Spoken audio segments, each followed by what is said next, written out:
Good morning, good morning, good morning. Happy new month to you. I'm so excited. Simeon, I'm extremely excited though. You know, the long-awaited February is here, finally. Having gone month of through love. 6 months of January.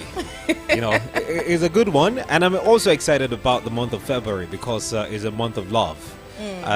So I'm expecting a lot of love from Gessie this month. Well, my birthday is on Sunday, so you gotta show me love first. No, that's what I'm saying. I'm expecting love from you because I know your birthday is just around the corner. Yeah. So let's I start don't with know that. why Nigerians do this thing. That is you, the celebrant, that will be spending your money. Why? Why am I not in the United States? Why am I not in the UK? I will invite you. You go spend your money. You need to be very specific about the kind of United States you want to be in. There are a lot of United exactly. America. Anyway, good morning to you and welcome to Voice of the People 96.1 FM, 21 minutes gone past 7 o'clock. Of course, it's another beautiful morning for us to go through some of the trending issues on the headlines this morning. A lot of interesting conversations on the covers, and we'll be, flipping through some of the pages of the Daily Trust, the Punch, the Vanguard, Guardian, as well as the Cable this morning. These are the papers we'll be lifting our headlines from. And please note that every headline, stated on this platform is strictly as stated by the covers of the newspaper. And it is totally not, formulated by us. All we just have to do is bring flesh or give flesh to some of the headlines we reel out on this platform. My name is Simeon Sunday. My name is Gesere Agua, and don't forget at 7:30 we'll be joined by El-Rufai, who helps us to just, put a little bit of perspective to some of our headlines. Yes, and today, we'll be joined by El-Rufai at 7:30, and then right after El-Rufai leaves us at 7:55, we'll take a break and then come back and let's give you the opportunity to join the conversation. Don't forget, we are live on YouTube right now. Yes, you can see our faces on YouTube. It is at Voice of the People Abuja. All you have to do is click on that bell button, that subscribe button, and give us a comment. Yes, you don't know, you just might be winning something if you've got the most comments at the end of the month. You just might be winning something. So go ahead and give us a like and a share and a comment as well. All Okay. right? Anyway, in the spirit of that, the gift is coming from Gessie. Our birthday is around the corner. So February is the No, month it's coming of from gifting. VOP. It's coming from VOP. In collaboration with Gessie. Anyway, quickly, let's check out some of the headlines before we get El-Rufai Hussaini on the line. And let's start with a pathetic story that broke yesterday. I saw this video of a particular church in Lagos that was gutted by fire. And of course, I heard the pastor of the church himself speaking on that particular matter. And we'll be taking the headline from the Vanguard this morning. And on the Vanguard, it says, fire got popular Lagos church, household of David. Fire got popular Lagos church, household of David. And the writer says a popular church, household of David, situated at Adeni Jones Street, Ikeja, Lagos, was gutted by fire on Wednesday morning. This was confirmed to Vanguard by the National Emergency Management Agency, saying the fire was successfully put out. NEMA disclosed that the fire began around 11 a.m. at the rear of the church and was noticed by, passerby who drew the attention of the indoor workers. And of course, the Disaster Management Agency also said that no injury or casualty was recorded in the fire incident. But looking at the statement by NEMA, they were able to put out the fire. But before the fire was put out, nothing was being able to be surveyed. Almost everything in the church got gutted by fire. So this is, speaking on the fire incident and how devastated he felt. Praise God, blessings of grace, and we thank God for everything. Well, thanks a lot to Michael, and as you know, Mercy Conference starts today. But something happened, and I just want to put a message out there to people. I came here this morning, everybody setting up, everything was going fine.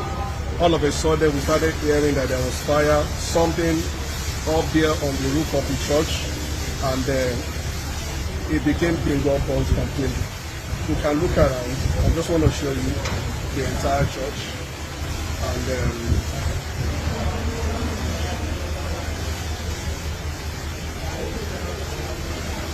every AC, every seat, every equipment, everything in the church. When nobody anticipated this, I know there will be reactions. I think we say that, but that's none of my concern now. But the most important thing is this. We thank God that no life was lost, and we thank God for everything. We are not too discouraged. We believe God that we will still go out with the conference. And in the name of Jesus Christ, I just want to say this to everybody out there. We are not sad. We are happy. The Bible says... Okay, so that was, the senior pastor of Household of David Church, Olushola or Shumakinde, speaking on, the incidents. It's, if you see, I don't know if you saw the video, Gessie, nothing, like nothing even was untouched. Every single thing.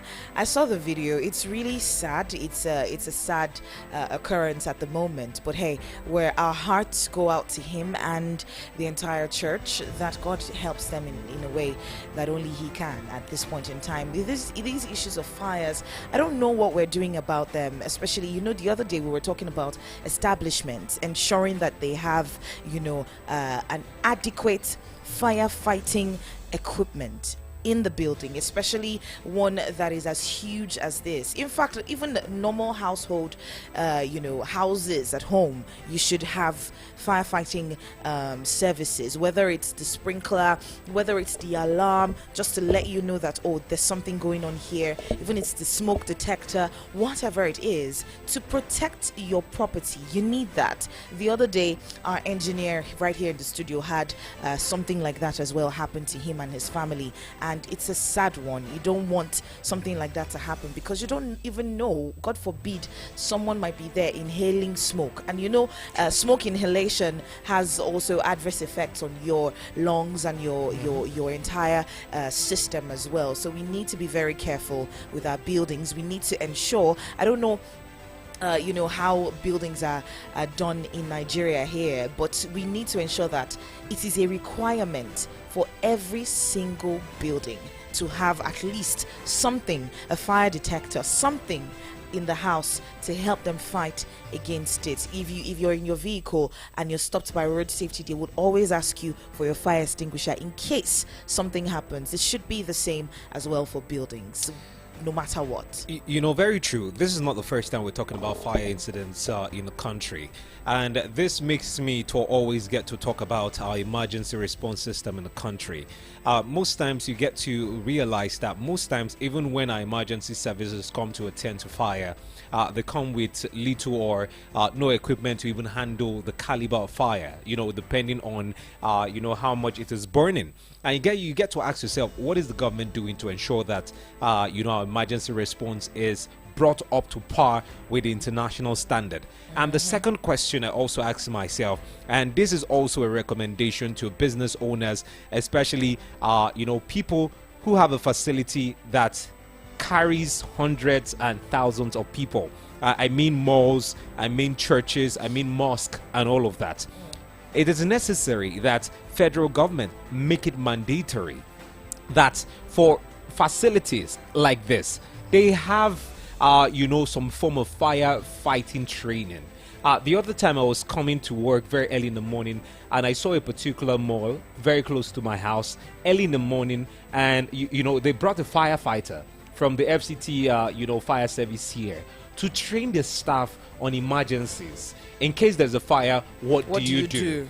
If there's a fire, there's a caliber of fire, what is the first step you have to take before you even reach out to the fire service to come quell it? Because that little thing you do just before fire service could actually avert the danger of possibly a life loss. So it is necessary that churches, mosques, business premises, establishments, huge establishments, get to train its staff on firefighting techniques, on what to do when there's fire. Hence we'll keep hearing cases like this. Look at millions of naira if you know anything about church equipment, you know how expensive those things are, and you wouldn't want fire to come damage, years of investment and all you've had to put into your business.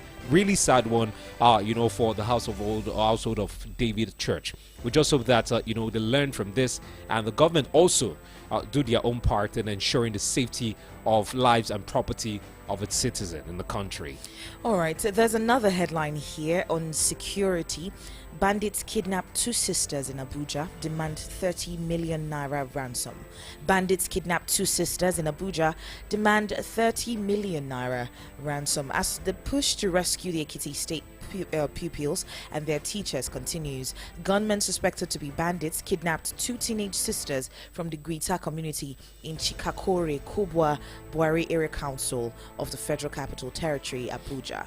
Now, the development is coming 8 days after members of the Chikakore village demonstrated outside the office of the FCT Nyesom Wike, citing the poor condition of the main routes connecting their community as one of the reasons for the area's high rate of kidnappings. It was learned that the kidnappers made their way back at 11:25 p.m. on Sunday, despite the military and police presence within the vicinity. Now, the kidnappers, numbering 6, took away the girls, who were said to be about 16 and 14 years old, through the forest and the hills in the area. Now, it was learned that the kidnappers have demanded 30 million naira ransom to release their captives. Simeon. This is what we are talking about. And, I'm very familiar with the Chikakore axis because it is very, very close to where I stay. And I don't know if I narrated this, some time ago, that part of the reason I left where I was staying. Earlier, I used to stay at the Kubwa Relocation 2 estate, a huge estate close to the quarry on Arab Road in Kubwa. I left there last year because same last year, bandits came into my estate, kidnapped. This one, it wasn't hearsay, it is something I witnessed because I was even at work at the time when I got a call from my wife that, baby, something is happening on the streets, that is hearing so many pandemonium. And the only thing I told her at the time, she was pregnant, so you could see how heightened my fear was. So at that point I told her, please shut the lights. As Victor shut the gate, he said, yes, the gate is always locked. Good. Enter under the bed and stay there. If they bang the gate or anything, no one should open. And the sad thing about where I was staying at the time, we were just 2. It's a block of 4 flats, and we're just 2 occupants of the 4 flats. And the 2 people available in the house were pregnant. 2 pregnant women at the same time. There was no man in the flats, in the building at the time. And immediately I got the call, I started running straight home immediately. And before I came in, just as I was driving in, the bandits were climbing the rock. Like, I literally saw them climbing the rock with people they are carrying. So what and about immediately the police? I shut off my light so they don't see me. And by the time I got there, I saw people started coming out. And by that time, they've carried 2 of my neighbor. One of my neighbor's daughter was the core member. The news was very popular in Abuja at the time. Who was the core member? She was serving at the time. She owned a shop right in front of my house. They picked her daughter, they picked a particular pastor and 6 other people and left, climbing the rock. And immediately I put a call through to the police station. At the time I had the DPO number of Duse. So I put a call through to him, and then he sent me Biaji DPO's phone number that I should call him. That is his jurisdiction. And immediately I called him. He said, okay, he's coming with his boys immediately. And the truth is, shout out to the Nigerian police force. I give them credit for that one, because the truth is, where I'm staying is close to the rock, just by the rock, and there's no police presence around there. So those guys can come in from the rock, pick who they want to pick within that vicinity, and go back through the rock. And immediately I put a call through to the BRG DPO. In less than 5 minutes, he was just at my doorstep. And at this time, there was chaos already on the street. The JTF guys had already started climbing the rock, to look for them, but they had already gone. And there was nobody. And at that time, they had already killed a particular guy by the rock, blasted his eyes off.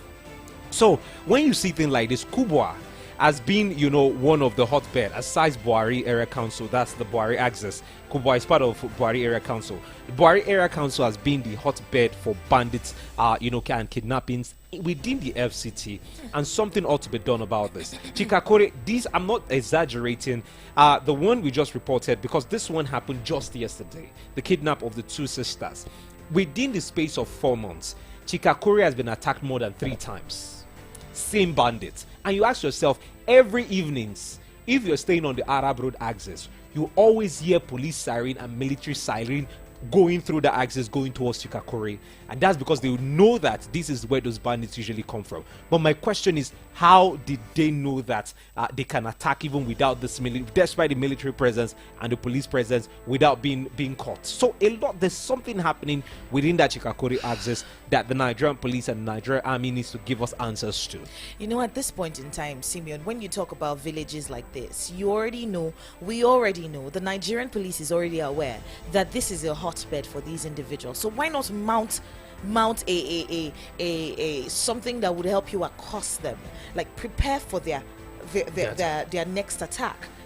Be prepared. Why can't we have the police hiding in plain clothes and waiting for them, so that when next they come, you nab them? The truth is, one thing that has to do with security, except you create a standard post close to these areas. And Chikakore is not just a small community. It's not just like Ogbomosho Street, where you can say you can mount a post here guarding the entire street. It's a whole community, very big community. And I wouldn't want to say it's not manageable. It is possible, especially if they strategize on how to strategically position, because around that Chikakore, aside the police, you see a lot of joint task force members. That's the vigilantes doing their jobs as well. So there should be a strategic way of positioning these men, so when these people come, they can actually catch them. Because this is one too many cases of kidnappings, especially around the Chikakore axis, and it is totally unacceptable that this is happening. And now we do not know the fate of the 2 young girls that have been reportedly kidnapped, by these bandits. At this point in time, Simeon, it's a really, really sad story. At a time like this, where Nigerians are facing a lot of issues, the president isn't on seat. Still on a private trip to Paris. You just have to give it to some of these individuals who are angry about the fact that the president isn't on seat when he should be, to ensure that the Nigerians even have that fatherly figure. They feel a little bit of security with the president on seat.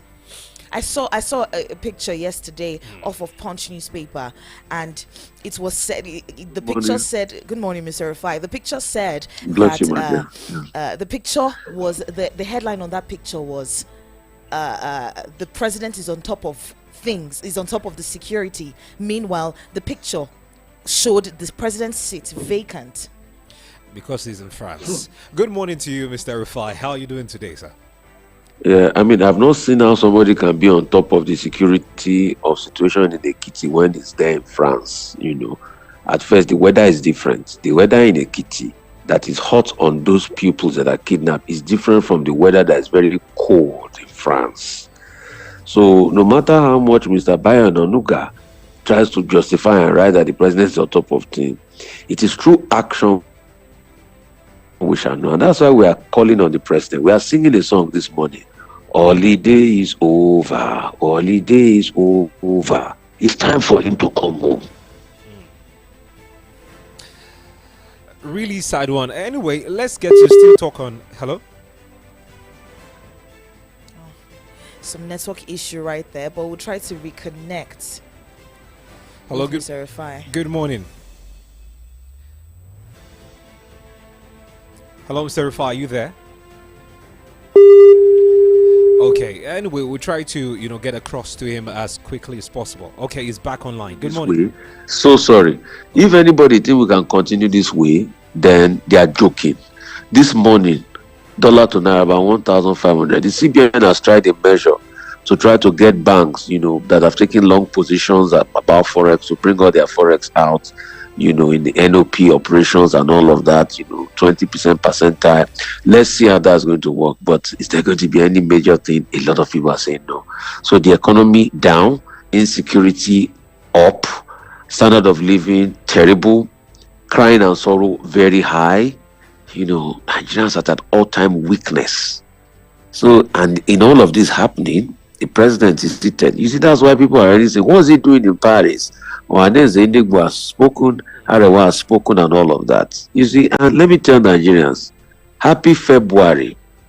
Because this time February last year, Nigerians had the right to be able to go for elections and change the course of their destiny. And I'm seeing, and I'm sure they are seeing, that elections matter a great deal. So if they like, they make good use of elections. They bring in religious, tribal sentiments and all. That's their problem. But as we speak today, we want it to work. And that's why we're calling on President Tinubu to do the needful. But it's not, that's the height of insensitivity. You can't be in Paris and your country is on fire. As a president, at least come back, move around. Even if it's to dispel all of this, go and visit the Nabena family. That's why we're saying Peter Obi has taken the vacuum up. Go and visit people. Make a state broadcast. Tell people this is what you are doing. This is what you are doing about the economy and all of that. See, when America had a big recession in the 1930s, the president then, Roosevelt, started something called the fireside chat. Every night, he became the one that was telling the people what they should do as regards the bank. Because then in America, there was a run on the bank. So people were going to withdraw their money. So he will call me there in the night and tell them via the radio that, see, Americans, I don't want you to go to the bank, because if you go to the bank to collect your money now, the run on the bank will continue and it will bring about lack of confidence in our financial system. Every night he was briefing them. Those things were famously called the fireside chats. You know that your president was talking to you about it, but here there's no communication. This idea of secular, people want to they want to see the president talking to them about the economy and telling them what they are doing. So this is the time he needs to work with the communications department and the CBN and all of that, because we are going through extreme times demand extreme measures. Then secondly, they have to go and look for the money one way or the other. I don't know where they're going to get the loans. They have to look for the money. I don't know how they are going to incentivize Nigerians that have over 20 billion in their domiciliary accounts to bring this money into circulation. We have to get the money one way or the other. How we need to call governmental spending. That's why I was saying that when somebody was arguing with me the other day, that the budget is, I say, see, what you can't spend what you don't have. We keep trying to spend what we don't have and we fritter the money away in corruption. So how can we call governmental spending and do what is right for the people? And politicians cannot be saying, tighten your belt, Nigeria, when they are flying big jets abroad, when governors are traveling to Grenada to go for a woman's birthday party or something, and you are hearing all sorts of stories here and there. We can't build a country this way. Mr. Rufai, is it possible that because every single time we have a new government, they come out and tell us, what we anticipated upon getting into office isn't what we saw when we eventually got into office? Is it possible that there's something else going on that we do not know about? Because we remember the president's promises, we remember the renewed hope agenda, we remember it as clear as day. This is what we talked about all through 2022 into 2023. And we had that conversation. Is it possible that there's something else going on? My father, Engineer Senior of blessed memory, will always say, when a man can't take responsibility for actions, he blames others for his failures. When Obasanjo came in 1999, things were worse than the things we're seeing today. The military had plundered everything. But before 2003, Obasanjo had grown the economy, that we had a 15% economic growth. 15% economic growth. Obasanjo grew the economy, brought the economy back to a time of parity, negotiated debt forgiveness, had accountability. Today, Obasanjo is looking like a superhero because he did something. So if you don't want to do anything, you can give excuse, or you can take accountability and say, Obasanjo took accountability and he took action. And he did something. The situation was worse off when we came. See, do you know what we were coming from during the military era? Interest rates were close to 50%. 94, 95 alone, inflation rates were close to 40%. There was a lot of looting, maladministration. But Obasanjo put us back on the path of growth. We had not grown that well. There was a lot of scarcity and all of that, of products and things like that. But Obasanjo decided, okay, what can I do? Got in good heads, listened to counsel, and started putting the economy back. So even if you inherit something that is bad, you can make it work. I'm sure Simeon is a football fan. Simeon, when Claudio Ranieri inherited a very down below Leicester City, what did he do? He turned them into Premiership champions. Mm-hmm. So let us say that Tinubu inherited a Leicester City. At least he should be like Claudio Ranieri now and turn them into champions. Anyway, He should do it. He should stop talking. He should do it. Stop giving excuses. He should do it. It's possible. Lee Kuan Yew, when Lee Kuan Yew inherited a dead Singapore, what did he do? Did he turn it around? Did he turn it from third world to first world, and he wrote a book about it? Tinubu should get to work. Mr. Rufai, you did mention the former President Olusegun Obasanjo surrounding himself with technocrats, individuals who helped him, with that particular vision. Is it possible that the individuals, especially in terms of security at this point in time, that the president has gathered around him are not the right men for the job? I mean, if they are not doing well based on his estimation, then as a commander-in-chief, he's not supposed to let them go. Is he not supposed to let them go?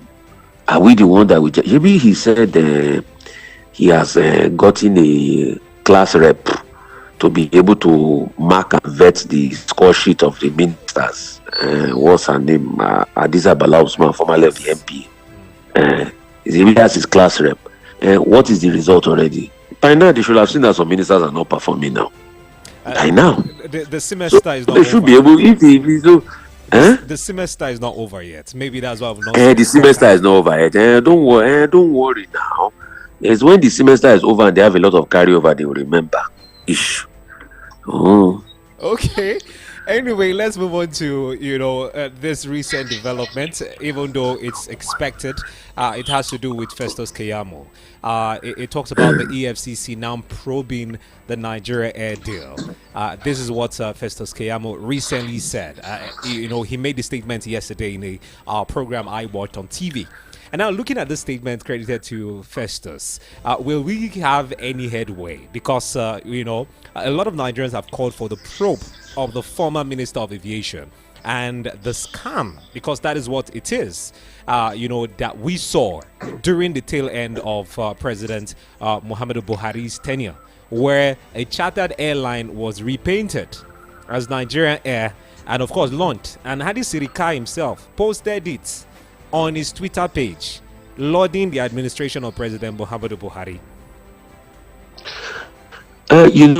That question you just asked me, guess what? Funny enough, by providence, the next person that can answer that question, apart from being the minister, is Keyamo himself, because in his former life, Keyamo used to be one of EFCC chief prosecutor. So we should ask EFCC, why is now most of the cases they finally take for prosecution? So it is not just saying that Hadi Sirika has erred. You have to be able to prove that. You have to be able to win the case in the legal system, and appropriate penalties need to be meted out. So it's on the EFCC. Since he says in the EFCC, it's good. Another thing too, that funny enough, I support Keyamo 100% on, is the moving of those foreign offices to Lagos, because they were here before, and the major airport is here, and most of the operations are here. And he raised an alarm that when he got there, when he saw the books, that because they moved some of the offices to Abuja because of this ethnic dichotomy, as it were, they were spending close to 450 to 500 million or $1 billion on air tickets. Officers who want to do some work, they have to go to Abuja and come back. That is not wrong. We can't keep fleecing the money when you have offices here. So they should move to Lagos. And I 100% support him on that. And like he said, I'm not listening to some bickering somewhere that they should not do that because some people are feeling discontent. No, I support President Tinubu on that, on moving of those offices. And I support the CBN moving on. They should get to work. They can't keep fleecing the country dry because of tribal sentiments. All right, Mr. Rufai, we're moving on to security. Just yesterday, we got a report that two teenagers aged 11, 16 and 14 had been kidnapped in Abuja. Then we are also seeing the... Again? Yes, yes. We're seeing the fallback of the kidnap. The community raised 450,000 out of the 100 million naira ransom, and they're saying there's no hope for the victims as well. In this kind of situation, Mr. Rufai, it feels like we are a broken record talking about kidnap. I mean, and in all of this, you have people like Mr. Bayon Onuga trying to defend the government. He wrote a very funny article I read today, and I laughed my heads off. How very funny he defended. He kept, we've seen security in Nigeria, that Nigeria does not even rank part of the first 10 countries with high kidnapping rates and all of that. I said, okay. He quoted statistics from one source that has not been, ratified. We can also check other sources. He also did not, cases were largely underreported in Nigeria and all of that regards increase in kidnapping. All in all, he just tried as much as possible to shelve responsibility. And that's the problem with Nigeria. So after Nabena family, after all of this happened, we're having more kidnappings in Abuja. Ask me, that special intervention squad, what have they done? What is their role? What are they supposed to do? And the question, how are we chasing all of this? Because you see, we are gradually losing our country. And when we don't look at this and focus on it properly, then nothing is done. So we like to call on security agencies, please, do not make this become another narrative that those people will be killed or hurt. Go out there and find a solution to the problem. That's just it. If you need support, call for support. And let us improve the welfare of our military. And I want to salute our military officer. There was a video of an army officer. After serving, he goes back, he wants to go back home, but he doesn't have transport money because the 50,000 he think that to go home to his house is 35,000. A lot of Nigerians have been donating for that man. In fact, they got his account number. We should do more for our troops. At least after serving in the bush for so many years, or a year thereabout, at least the decent things, they should be able to be reunited with their family. And we should reach out to them. So there's one part of welfare, and also there's another part to be able to do what needs to be done. You see, all of this we are passing through are advantages of a country that we're already losing if we don't tell ourselves the truth. Mr. Rufai, could this be a problem within the security agencies? Because we know that they have the highest allocation in every single budget since 2012. The military and insecurity has had one of the highest allocations so far of the total budget. In that kind of situation, is it possible that maybe there's someone there collecting these monies that are meant for the welfare of the security agents themselves? So let's how trickle-down procurement goes. I think that's what will lead us to answers. If we're not ready to audit how trickle-down procurement goes, then we're not ready as a nation. So let's get ready. Okay. I have to go now, guys, and I really thank you both for having me. All right. Okay, thank you so much. Happy New Month, Mr. Rufai. Happy New Month. Have a blessed one, guys. Yeah, bless you all. Thank you so much.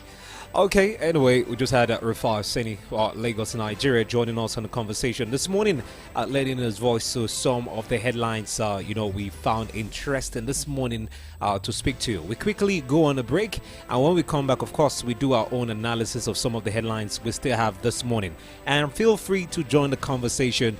We are live on YouTube. If you are yet to subscribe to the Voice of the People YouTube page, kindly do that. Join our online community on social media. On YouTube, it is Voice of the People Abuja. Voice of the People. Just click the bell button you find there and feel free to comment. And as we promised earlier, that the highest commenter for the month will definitely get a gift from Voice of the People. So feel free, go straight to our YouTube page, subscribe, drop a comment, and we will always notice it. And at the end of the month, you might actually be the winner of our gift. And feel free to also drop a message on WhatsApp or send us a voice note, which we'll get to listen to right here on the show. 0700 010 961 961 0700 010 961 961. We go based on bills. We'll come back and we'll get back to the headlines. Stay here. This is Frontpage Review. Weekdays at 7:30. Now you have a voice.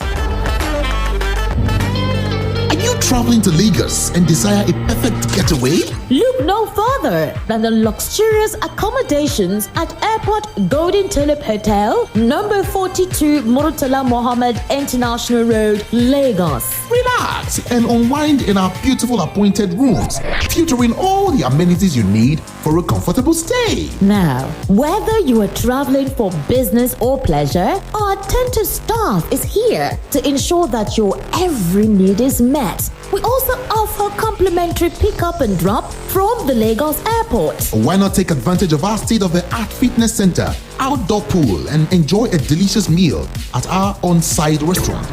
With stunning views, world-class service, and a prime location, Airport Golden Tulip Hotel is the perfect choice for your next vacation or business trip. So why wait? Book your stay today and experience the ultimate in comfort and luxury at Airport Golden Tulip Hotel. For bookings and reservations, please call 0815-8003-333 or 0815-7003-333. You can visit our website at airportgoldentuliphotel.com.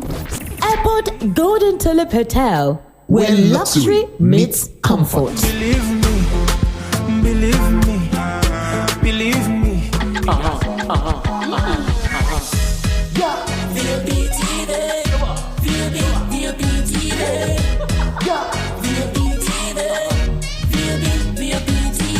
We have been serving you hot and fresh content on radio, and you have been loving it. Now we're taking it further. Catch us live on YouTube at VOP TV for all the juicy content you can't resist. Talk shows, exclusive interviews, news, lifestyle, and more. It's all about you. VOP TV, show up, speak up. Today's sun is so hot though. So what are you waiting for? Get the authentic taste of creamy cold berry ice cream. To order online from Gariki, call 090-8831-5907. Guarimpa 090-8831-5909. And Lugbe 090-8845-3416. Enjoy authentic cold berry ice cream.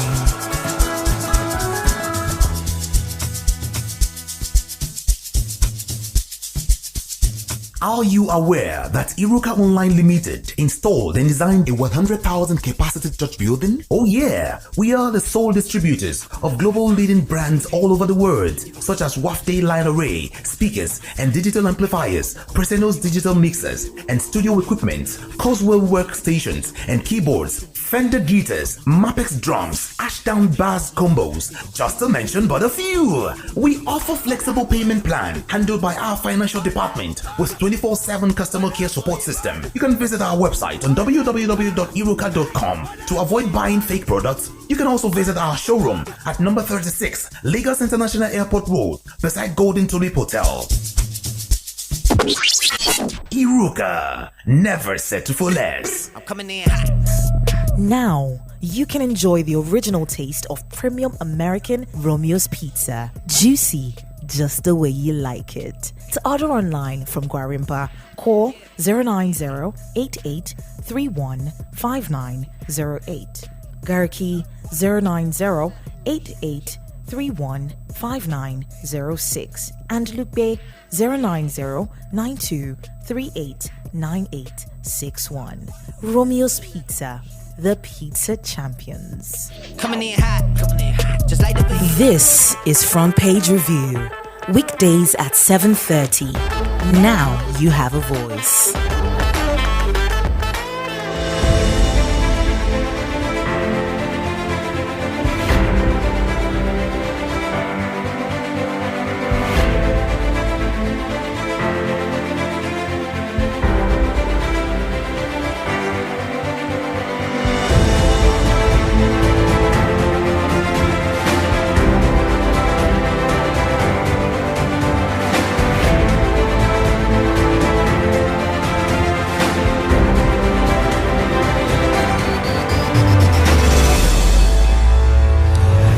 welcome back. This is still Voice of the People, 96.1 FM, 8 o'clock on the dot.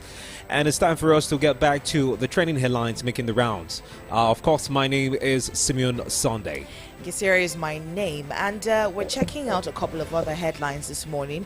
If you're just tuning in, welcome. We're live on YouTube. It is at VOP, Voice of the People, Abuja, Voice of the People, Abuja. Join us on YouTube. We're live, and then you can send a WhatsApp message to 0700 010 961 961 01070 010 961 961. Call us. Let's have a conversation as well, because we are Voice of the People. You have the opportunity to call and let's have a conversation about what's going on in the country at the moment. Okay, now let's get back to the headline and talk about, public, should I call it public outrage by some groups and individuals who are now calling on the president to come back. And according to the report on Daily Trust, it says amid insecurity, Nef Ohanize, CSOs angry over Tinubu's private trip to Paris. And according to the details, it says the Northern Elders Forum, known as NEF, as well as Ohanize Ndigo, and some social society organization, that's some civil society organization, I beg your pardon, have expressed displeasure over the private trip to Paris, France, embarked upon by President Bola Ahmed Tinubu amid rising cases of abduction and other security challenges in the country. Recall that the president departed Abuja for France on Wednesday, the 24th of January, and that is about 8 days ago, if I'm not mistaken, with his handlers saying it was a private visit, and he will return, and I quote, to the country in the first week of February 2024. That was a statement issued ahead of the president's trip, which was signed by the spokesperson to the president, Ajuri Ngelale. However, groups that spoke to Daily Trust on their trip have actually said there was no transparency in the announcement, considering the description of the president's trip as a private one. All these groups are speaking. Ohanize Ndigbo is speaking. Northern Elders Forum is speaking. Some civil society organizations are also speaking about this, saying that the president's absence is a disaster, and that is what Ohanize Ndigbo have actually said through his Secretary General, Amazi Okechukwu Ishiguzoro. That's what he has described the absence of the president as: disastrous. And also a particular group known as TRIST, that's the Resource Center for Human Rights and Civic Education, is saying that the president's absence is grounding governance in the country, and the president ought to come back into the country. Now, looking at this, just as you mentioned that the president is on top of the situation, which you said earlier, Bayo Nanuga, the special advisor to the president on information and strategy, said the president remained on top of the domestic situation, giving the security agencies all the necessary support they need to win the battle against all the criminal elements and secure the nation, as we've seen. So now the question is, who should we believe, and who are those feeling the brunt of the president's absence, knowing that in the past couple of days we've heard so many reports of kidnappings? It was during the president's absence that school bus was raided and students were kidnapped. Now they are demanding 100 million naira ransom, of which the community were only able to raise 450,000 naira according to reports. And now how will they come about the other 900 and 99,650 999,650,000 to pay to these kidnappers to get their family back, even though a lot of people have actually said they should criminalize the payment of ransom to these bandits. Maybe we'll see kidnappings reduced when they don't have any incentive to all of this. In Nigeria's 1999 constitution, right now, the purpose of government is clearly defined as ensuring the security and welfare of the people.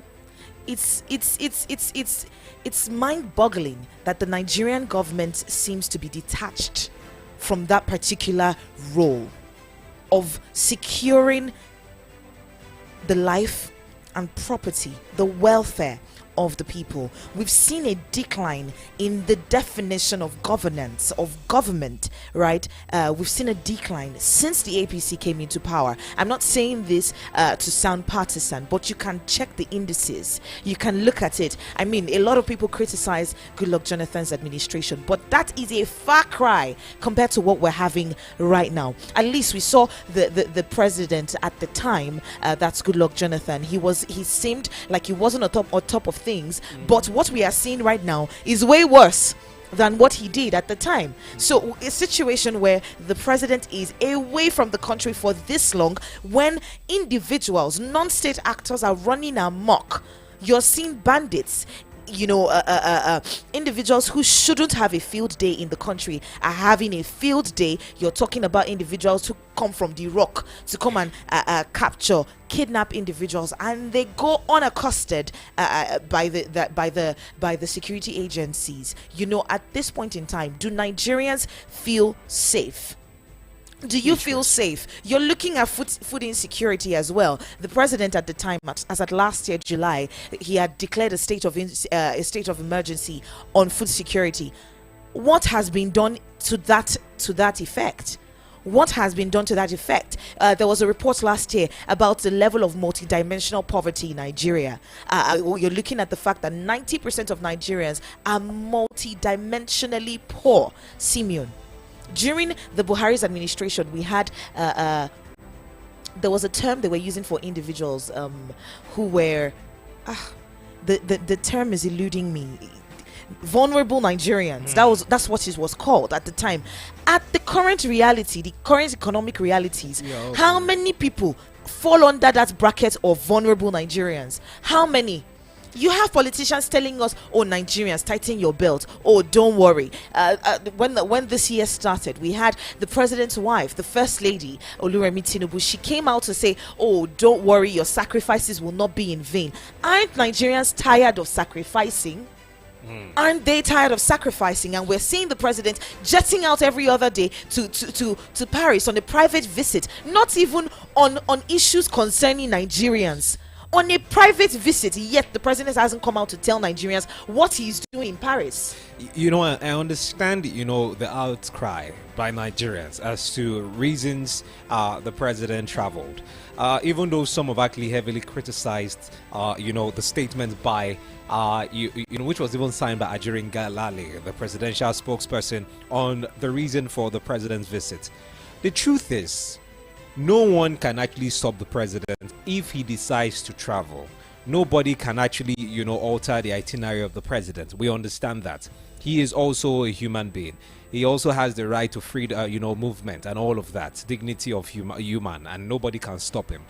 But being a public servant, there are certain things that is required of the president. We don't have a problem with the president traveling, and this is what Nigerians are trying to make clear. But the problem Nigerians have with this particular trip of the president is that it was tagged private trip. And of course, I've seen a lot of Nigerians bring other scenarios as well, to buttress the fact that the president shouldn't have just left, without giving Nigerians a significant reason as to why he's leaving. Because knowing you that are paying tax, you are using taxpayers' monies. Knowing that it seems like the country is almost on fire with the banditry and the kidnapping happening across the country. Let's take the case of King Charles. King Charles, was supposed to have a little bit of leave. And he informed the citizens that he will not be available.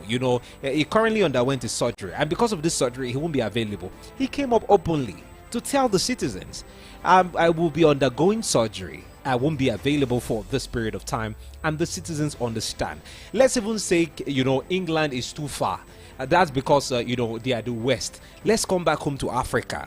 Just recently, we saw the statement by the Namibian president, what's his name, Hage Geingob, where he made a statement. He came out publicly to tell the citizens of his country that he will be traveling to the US for a week.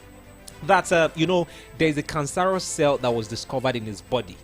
Hence, he has accepted, the offer by a research institute in the United States of America to try this novel, Solution. medical, solution to this problem.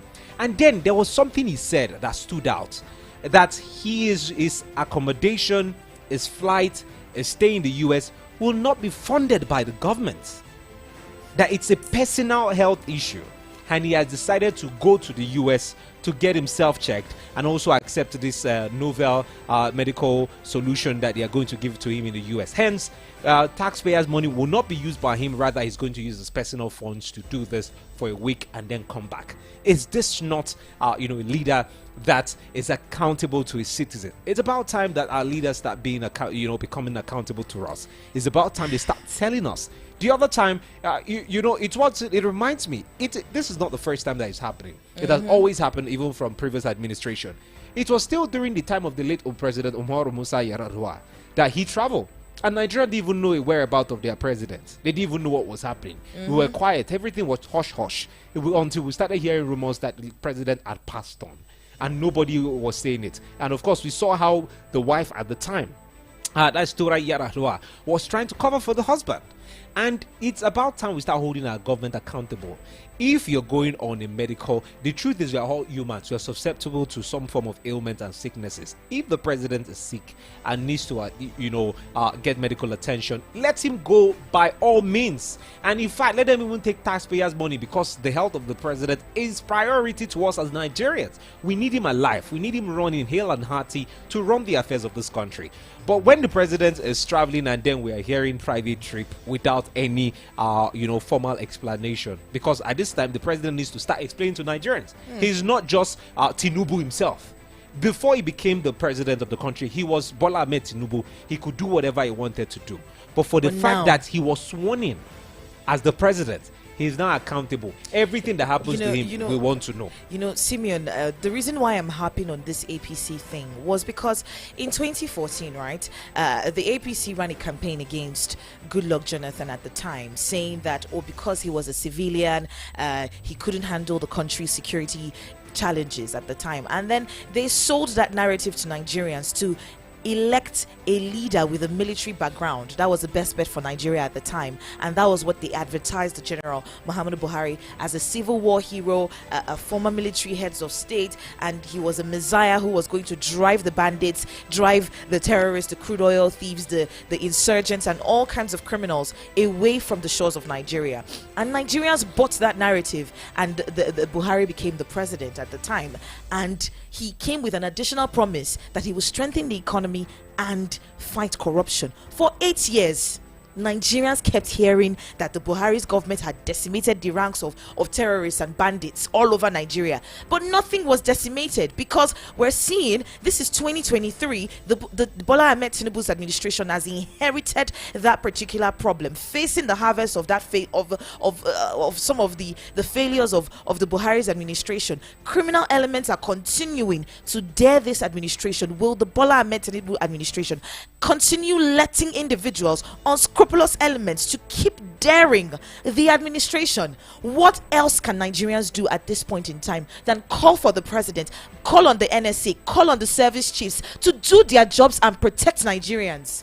What more needs to happen for them to do their jobs? They are getting paid every day. If I was a company, if I was a CEO, and the individuals I had hired to do these jobs were not doing it right, I would have sacked them a long time ago.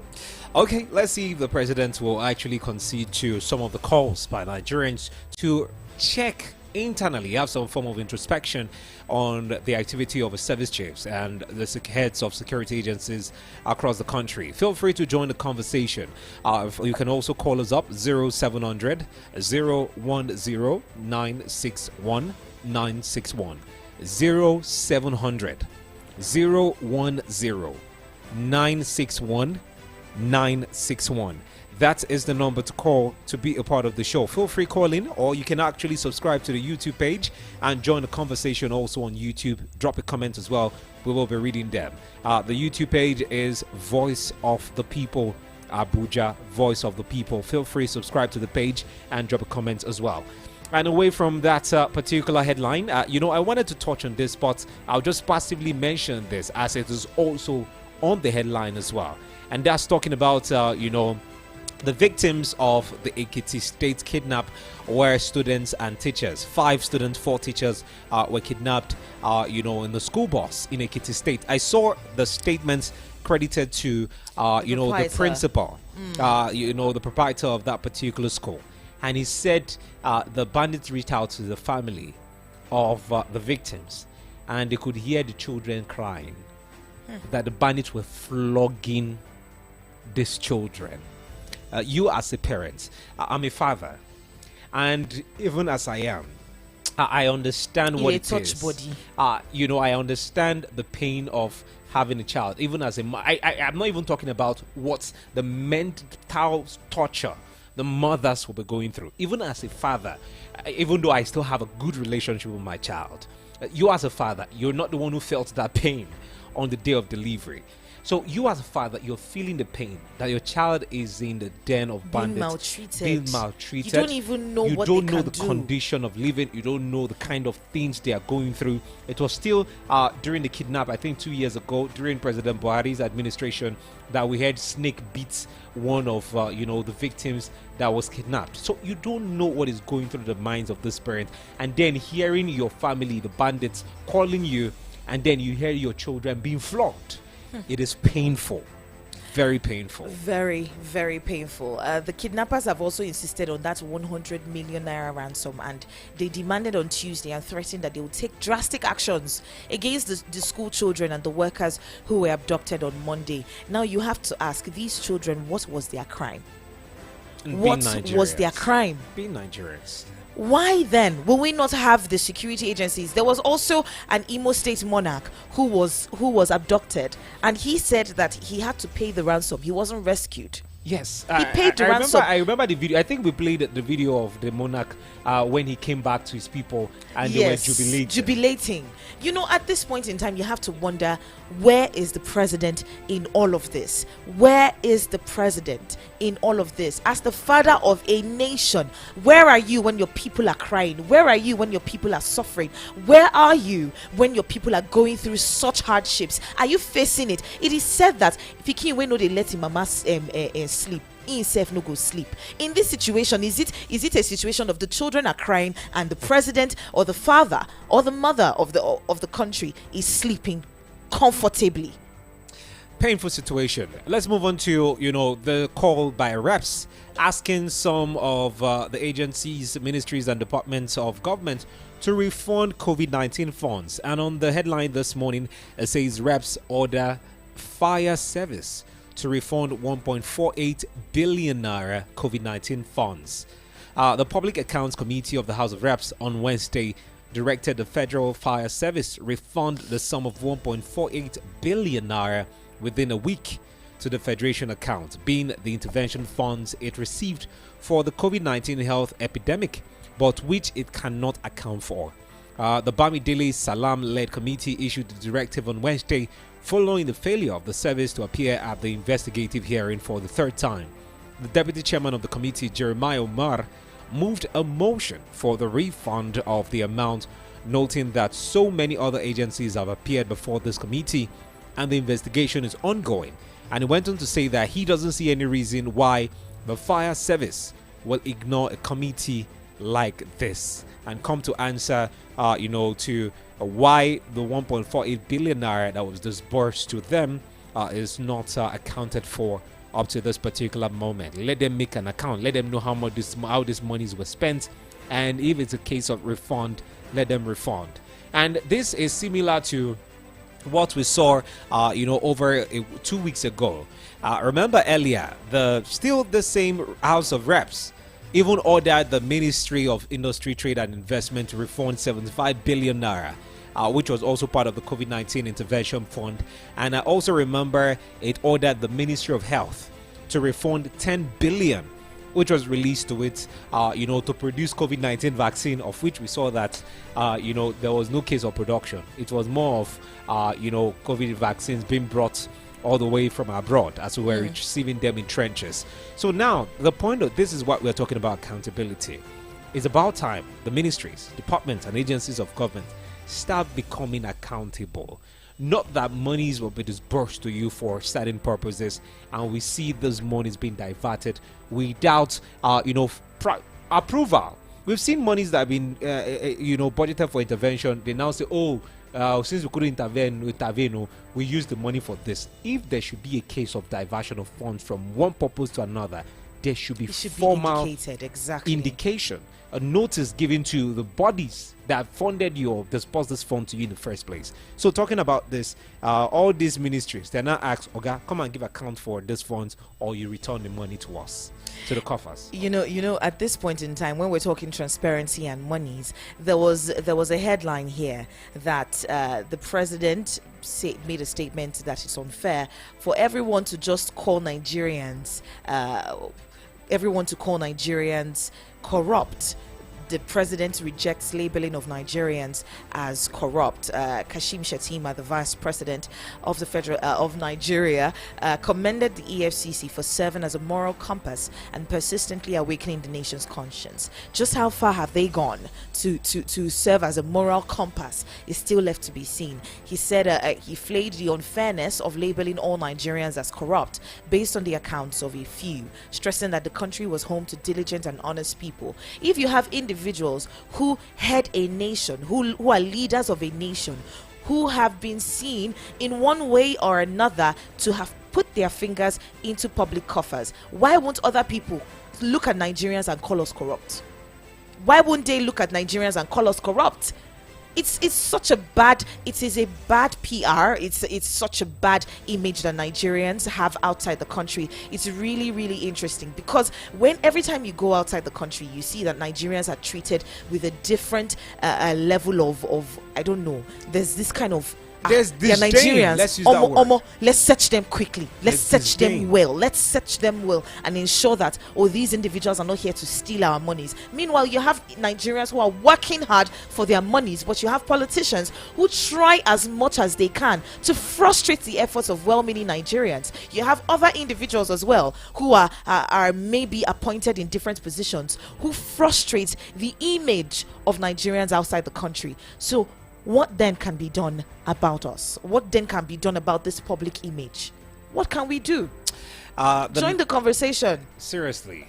0700 010 961 961 0700 010 961 961 0700 010 961 961 is the number to send a WhatsApp message to as well. Try as much as you can to join the conversation. Yes, feel free to call us up via the same number, or send us a WhatsApp message, or subscribe to our YouTube page, join the live feed, and get to join the conversation on there as well.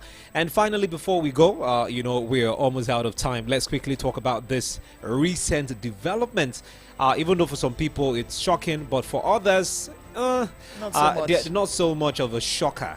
And it's a case of reported about the EFCC, where Olukoyede have actually been quoted saying that we have uncovered religious sect laundering money for terrorists. This is according to Olukoyede. We have uncovered religious sect laundering money for terrorists, and this headline is on the Cable newspaper for today, the 1st of February 2024. Ola Olukoyede, chairman of the EFCC, says the agency has uncovered a religious organization in the country that launders money for terrorists. Olukoyede spoke in Abuja on Wednesday during a dialogue on youth, religion, and the fight against corruption. Olukoyede said a religious organization has dragged the agency to court to protect its leader from being interrogated after laundered money was traced to the sect's bank account. He disclosed that the religious body got a court injunction restraining the commission from inviting, arresting, or prosecuting its leader. The EFCC chairman said the anti-graft agency has appealed the decision, and according to him, he said, and I quote, "As I stand before you, there is a matter we are handling of over 30 billion naira fleeced from Nigeria, and we were able to trace 7 billion naira to a particular religious body." And Nan quoted Olukoyede as sane. And of course, according to them, they got a restraining order stopping them from inviting this the leader of this religious sect or group, or even arresting him or even questioning him. And now, looking at this particular report, there are so many questions we can deduce it from it. One, the place of the judiciary in fighting corruption. We've talked about the president, saying the label of Nigerians as corrupt should not be. What is the place? What role is the judiciary, playing in aiding and abating corruption in this country? This is one question we also ought to ask ourselves, because we've seen the court being used by certain elements and individuals in ensuring that they are not being questioned. We've seen former governors who are under the radar of the EFCC, receiving injunction, from the courts, restraining the EFCC from even investigating them in the first place. And the truth is, when you get to ask yourself, anybody should be investigated by the court of law. Anyone should be investigated. You get to ask yourself, is there any reason why anyone who has been found wanting or who is suspected of any form of malpractice by agencies of the government not to be investigated? Where we now see the courts being used by this element, stopping them from being investigated, being even arrested in the first place. We've seen some former governors doing the same thing, asking the courts, stop the EFCC, let them not investigate me. The last time, I think it was last year, where we had report of a particular former governor of Imo State, where the EFCC officials came in through the roof into his house because they were trying to get access to him. They couldn't get access to him. They came in through the roof, and then he was making video and saying, blood of Jesus, cover me. And then after the moment of that particular incident, we saw him visit the president at the time. That was our president, Muhammadu Buhari. And part of the report that came out, or as part of his discussion with the former president at the time, was asking the president to please tell the EFCC not to harass him or not to investigate him. So you see all of this, you get to ask yourself, what if we are going to really tackle corruption? We need to question, in fact, these anti-graft agencies need to carry the court along. Let them not use you. For unfortunately, stopping investigations. Unfortunately, have we really seen an independence of the judiciary? Sort of independent of influence, political influence in one way or the other. We've seen situations where court judgments are bought. You have a situation where one politician in Imo is going all the way to Katsina. Is it not in this same country a particular senator? Public knowledge, I can still mention his name, is this Bukachawa, that actually said that was thanking the senators during his valedictory statement that his wife was able to help some of his colleagues here. And his wife was the chief judge of I think she was sitting on the Supreme Court at the time when he made this statement. At this point in time, we just need to be serious. There has to be political will, first of all, to fight. There has to be political will to fight for transparency in each tier of government, in each MDA that's available, right? We have to have that political will to fight. But aside that, we need things to be done the right way. We have laws.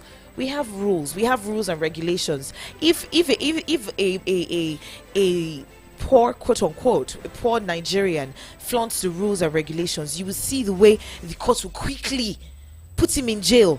The other day I was reading a story about someone who stole some cement or something on the Punch newspaper, and he was jailed. Sad one. But you have a situation where politicians steal thousands of dollars from well-meaning Nigerians. They literally take this money. It be like say Peking go market, Peking go a supermarket right now to buy sweets, and they take the sweets from your mouth. You're about to put it in your mouth, and they snatch it from your mouth. You have that kind of situation where politicians snatch that sweet from a child's mouth, and nothing is done about it. And there's also, before we go, because we just have less than 1 minute to do this, let me do this and wrap up quickly. Yes, we've asked questions from the point of the judiciary being used as tools, to aid and abate corruption. Let's also talk about the part of religious leaders. Yes, you are there, to help the spiritual growth of people. politicians, individuals, groups, organizations should not use religious leaders to siphon money or launder money, because at the end of the day, most of these monies are not taxed. Churches' monies